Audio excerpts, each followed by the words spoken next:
शिबू सोरेन जी के साथ मेरी एक मुलाकात, पूरा एक दिन उनके साथ रहने का सुअवसर मिला था। आज शिबू सोरेन जी हमारे बीच नहीं हैं। आज 2025 यानी कि 4 अगस्त 2025 को उनका निधन हो गया। इस क्रम में हमारे प्रधानमंत्री मोदी जी भी आए थे।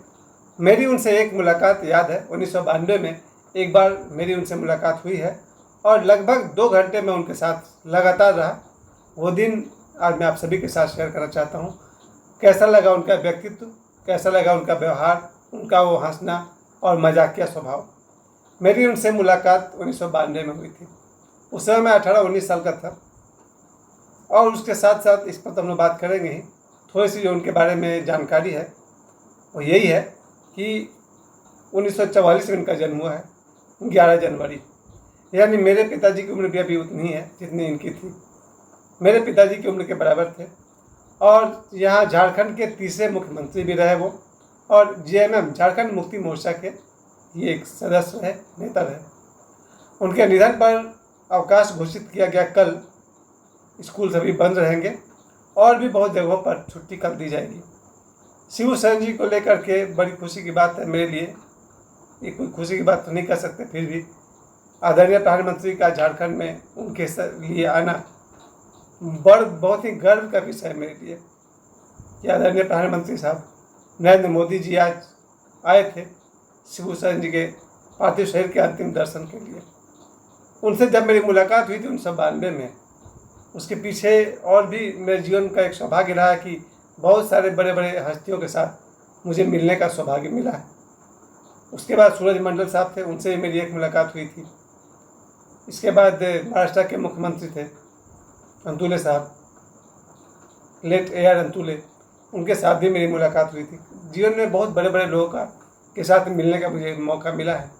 पर आज चूँकि शिबू सोरेन जी का निधन का दिवस है, तो आज के दिन मैं उनके बारे में यही कहना चाहूँगा कि कुछ लोग अपना जीवन अपने पत्नी, अपने बच्चों, अपने घर द्वार को जीने में ही अपने 80 साल लगाए रहते हैं, और शिबू सोरेन जी ने अपना जीवन सिर्फ अपने परिवार तक के लिए नहीं जिया, देखा जाए तो पूरे झारखंड के लिए उनका जीवन समर्पित रहा। जिस समय मैं 1992 की बात कर रहा हूँ, उस समय उनके एक मित्र हुआ करते थे आदरणीय मनमोहन पाठक, जो एक लेखक थे और अखबार में कॉलम भी लिखा करते थे, किताबें भी लिखा करते थे। तो मनमोहन पाठक जी जो अभी भी हैं वो धनबाद में रहते हैं एक जगह पर।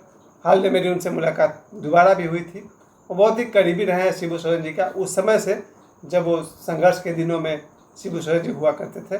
उस समय की मित्रता थी आदरणीय मनमोहन पाठक साहब के साथ।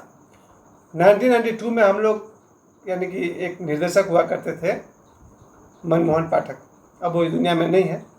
ये उनकी एक फिल्म की मुहूर्त रखा गया था बोकारो में।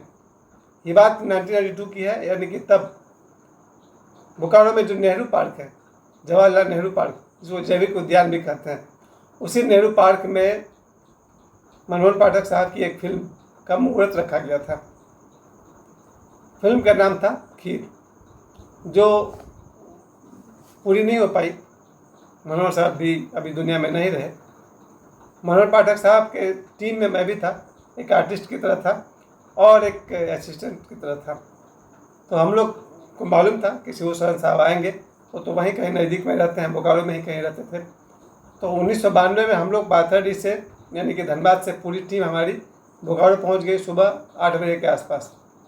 9 बजे हमारी फिल्म के मुहूर्त का समय रखा गया था। ठीक 9 बजे से थोड़ी देर पहले शिबू सोरेन साहब वहाँ आ गए, कुर्ता पायजामा पहने हुए। चेहरा तो हम लोग सभी पहचानते ही थे, वो लंबे बाल। उस समय उनकी उम्र रही होगी 50 साल के आसपास। 1992 की बात कर रहा हूँ और 44 का उनका जन्म है, यानी 48 ईयर्स। उस समय उनकी उम्र 48 साल 47 साल के आसपास रही होगी। तो शिबू सोरेन साहब आए और हम लोग के बीच में बैठे हुए थे, हंसी मजाक सब कुछ चल रहा था। बिल्कुल नहीं लग रहा था कि हम लोग एक इतने बड़े उस समय के बहुत बड़े नेता, बहुत बड़े स्टार जो अपना ईगो मेंटेन करके चले, वैसा कुछ भी नहीं था। बड़ी शादी के साथ कुर्ता पजामा पहने हुए थे अपने, उनके साथ उनके कुछ और लोग भी थे और हमारी फिल्म मंडली थी। मुहूर्त का समय नज़दीक आया हम सभी मिलकर आपस में बातें करते गपशप कर रहे थे। उस दिन की याद हमें बनी रही। फिर उन्होंने मुहूर्त किया, उस फिल्म का मुहूर्त क्लैप दिया जाता है, नारियल फोड़ा जाता है। हमारे साथ तो सुबह 9 बजे से 11 बजे के आसपास तक रहे। 2 घंटा उनका हमारे साथ रहना। उसके बाद फिर हम लोग अपने फिल्म के बाकी सीन की शूटिंग में लग गए। शिबू सोरेन साहब एक अतिथि के रूप में आए थे। 2 घंटा हमें समय दे करके फिर वो अपने वापस चले गए। आज जब मुझे सुबह पता चला है 11 बजे के आसपास मुझे पता चला कि शिबू सोरेन साहब हमारे बीच नहीं रहे, तो मुझे वो दिन याद आ गया 1992 का, जब एक दिन उनके साथ बिताने को मिला था। एक मुलाकात मेरी भी उनके साथ हुई थी।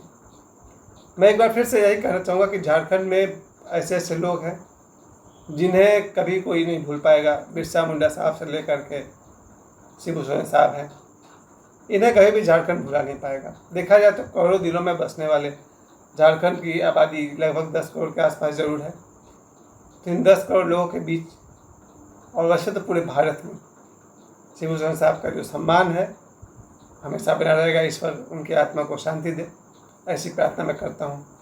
आज उनके सुपुत्र श्री हेमंत सोरेन साहब झारखंड के मुख्यमंत्री हैं। मैं यही आशा करूँगा कि वो अपने स्वर्गीय पिताजी के नाम को और रोशन करेंगे और अपने काम से झारखंड के लोगों के दिल में ही नहीं बल्कि पूरे भारत के लोग के दिल में अपना ऐसा स्थान बनाएंगे कि हम सबको उन पर गर्व रहेगा। हेमंत सोरेन साहब पर हम सबको गर्व रहेगा, उनके काम से, उनकी जनसेवा से। और शिबू सोरेन साहब के बारे में दोबारा मेरी उनसे मुलाकात हो सकती थी, क्योंकि मनोहर पाठक साहब के पास मैं गया था, जो राइटर हैं, लेखक हैं। उन्होंने बताया था कि हमारे बहुत ही पुराने मित्र हैं, आप जब भी कहिएगा हम लोग चलेंगे फिर दोबारा। आजकल पर बात टालता रहा और मेरी फिर दूसरी मुलाकात मुझसे नहीं हो पाई। झारखंड के दिन भर हम लोग जहाँ कहीं भी रहे, हमारे बीच यही चर्चा का विषय रहा। तो अपने घर पर ही था। मेरे बच्चों ने भी आकर बताया शिबू सोरेन साहब, क्योंकि मेरे बच्चे जानते हैं कि मेरी उनसे एक मुलाकात हो चुकी है। तो मेरे बच्चे मुझे बताया कि शिबू सोरेन साहब हमारे बीच नहीं है, उनका निधन हो गया है। फिर हमने समाचार में भी देखा, आदरणीय प्रधानमंत्री साहब आए हैं उनके पार्थिव दर्शन के लिए।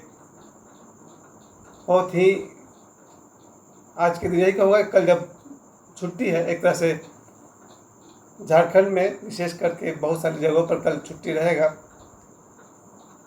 शोक मनाने की बात है, शोक की तरह ही है कि हमारे बीच उनका नहीं रहना। ज़्यादा मैं क्या कर सकता हूँ, इतने बड़े व्यक्तित्व के लिए हमारे शब्द छोटे पड़ जाएंगे। यही कह सकता हूँ कि ईश्वर उनकी आत्मा को शांति दे। उनका कार्य, उनकी कीर्ति हम सबको हमेशा याद रहेगी। झारखंड के तीसरे प्रधानमंत्री के रूप में तो हम उन्हें याद करेंगे ही, इसके अलावा जो उन्हें हम लोग विश्वम गुरु के नाम से भी जाने जाते हैं, वो हमारे हृदय में उनके लिए हमेशा सम्मान है और आगे भी बना रहेगा। ईश्वर उनकी आत्मा को शांति दे। धन्यवाद।